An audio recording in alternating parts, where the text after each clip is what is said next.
This is Orris, the old guy from www.oldguytalks.com, talking to you today about a topic that most guys do not like to talk about, and a lot of guys are in denial about.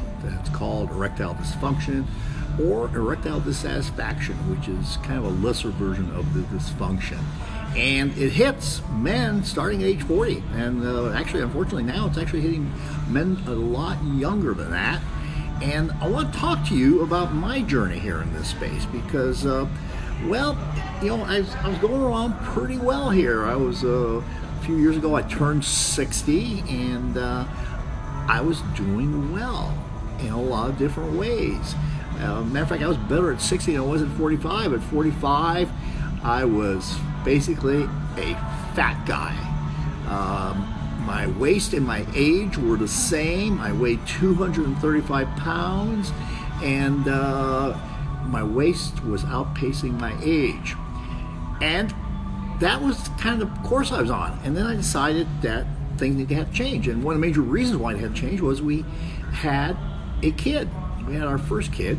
And I said, either I'm going to be a grandpa or I'm going to be a father. And I can't be a father being fat. It's really hard to do that, really hard to be active. So I got into shape, a lot of living better through science. I'm a big believer in that. And you can see some of my interviews with Jay Campbell about testosterone replacement therapy, and I've been on that. And I got my waist down, got my weight down to around 200. I kind of go up and down 5 or 10 pounds in that area, up and down. Done a lot of stuff, lifted a lot of weight, a lot of heavy weight, feeling really, really good, and things were just going, they're dialed in, everything's going well, you know, things are going well at home, things are going well with the kids, and business things are, well, the business was so-so, it was a recession hit, but, you know, things were going well in general. Everything was lining up nicely, lining up well, and because my PSA was bouncing around, several of my doctors had been pushing for me to get a prostate biopsy. And I've been resisting it because my PSA had been bouncing around for ages, even before I was on testosterone. And this is all sorts of myths, and I don't want to get into that right now to talk about that. But so what happened was, you know, this was all going on and everything else, and you know, things were going well. Things were going well, and my life was good. My relationship with my wife was excellent, and everything was just going well at that point. And you know, I was cruising along, and so I you know, this PSA thing was bugging a bunch of people. And hey, Jay, how you doing? Hopefully, I'll see you at the Warrior meeting in December. Hey, so what happened was, this is the deal. What happened was, my PSA is bouncing around, so I go and get some consultations with some urologists. And the first guy was a total dick. And he actually berated his nurse in front of me, and he and I just did not get along. I had a couple other consultations, and everyone assured me that nothing will happen, everything will be fine. They do these all the time, nothing will happen. It'll all be good, Orris, nothing will happen. Well, guess what? So Orris goes in, and he has a pre-test done, and you know, says, oh, you probably should get this and all that. So go in, have the biopsy done. It was not a pleasant experience. It was not a pleasant experience, and this is not to tell you that you don't have to get a biopsy, but there's also a test called the Tesla 3, which is an MRI, which is now state of the art for prostate, for diagnosing prostate issues. So I go in, promise everything will be going on, everything fine, get out, A few days later, having sex with my wife. And shit. My sex life was affected. At first, I was in kind of, you know, the 5 stages of grief, you know, denial, and I was like, you know, my orgasm was down by 2/3. All of that was affected. Everything was affected. And then I was promised nothing would change. And so as I'm sitting there, I'm going like, oh, maybe this is just like a one-time thing, maybe whatever, you know, it's a denial. Denial's the first step. So I'm sitting there doing that. And after a few more weeks, you know, nothing's changed. it's still the same. So this is, so go through the whole process, contact the urologist, and he said, oh, this has never happened to me before. Well, let me tell you, folks, as I started to talk to other people in this area, my primary, the PA, my primary care physician, and others, they said, well, yeah, we've been hearing that from some people. You've been hearing that from some people? Everybody's been promising there was not going to be any change. Well, there was. There was a significant change.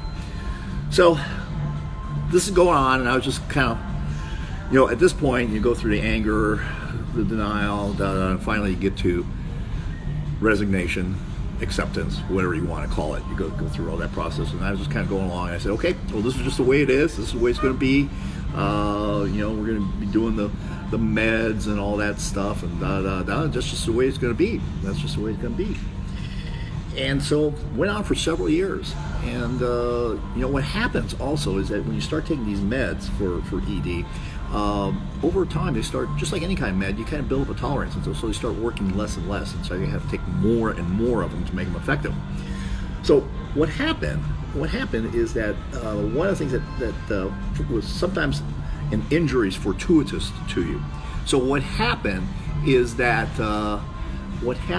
was that I had torn my bicep tendon, and that's a really nasty injury. It's really hard to get rid of, to heal that, because I could just re-injure it by just reaching for something very quickly, or opening a doorknob, or reaching for a coffee cup, or raising my hand, something like that. So that happened. So that was a really nice thing. I kept on thinking it was injured. It was healed up, and then it kept on re-injuring it. I thought it healed. It was almost 2 years.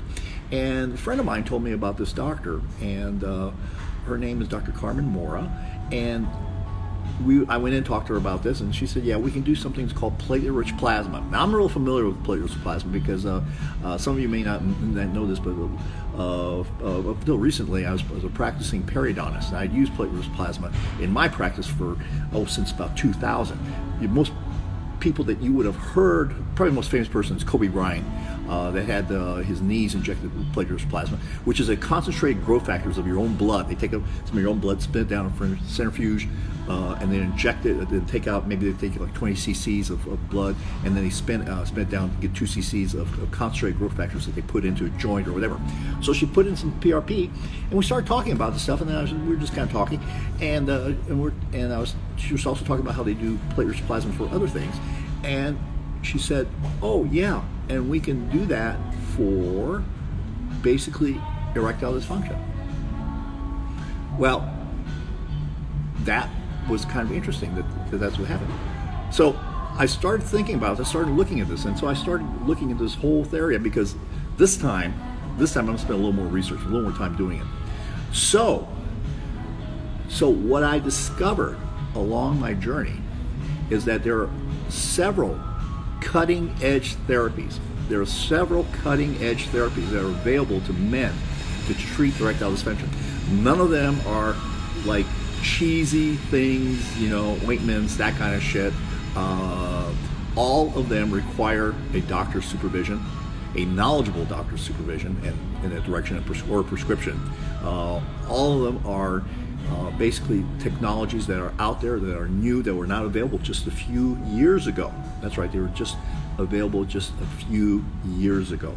So what I'm going to encourage you to do is in a few weeks, I'm going to have my interviews with the doctors, and also some film clips of as I'm going through the therapy. No, there's not going to be any dick shots or anything like that, but some of it's pretty funny. And the interviews, we go into great depth about these various treatments. Most of them last over an hour. If you were to try to get all this information, it'd take you numbers of hours, and it cost you well over $1,000, simply because of the time involved. These are things that insurance is not covered. These are all cash paid types of things, and I will tell you right up front, some of these things are relatively they're not inexpensive. They are not inexpensive to do, and I will share with you my journey. So I'd encourage you to opt in at oldguytalks.com if you have not already done so, and when this becomes available, I will share this with you. and I'll share this information with you in the private cave members area. So that's all I got for now. I'm excited about this. I'm excited about sharing this with you because most guys are afraid to talk about it. They're embarrassed to deny it actually ever have this issue. And there are treatments that work. And they're going to work differently for different people. And a lot of the success will depend on where you start. But, so that's all I got for today. This is Oris, the old guy from www.oldguytalk.com. That is one major reason why you should already have opted in. By the way, and we just got our new website. It's up. We've got a few little glitches that we're still working on and getting taken care of. But there's plenty of reason why you should opt in, especially if you're an older guy. And don't tell me you're not. Like I said, over 50% of men over the age of 40 have some form of erectile dysfunction or dissatisfaction. So don't be that guy who's saying, "Oh, everything's all fine. I don't need that stuff." Fine. Take care, and remember, it's all about creating a kick-ass life for yourself and those that you love.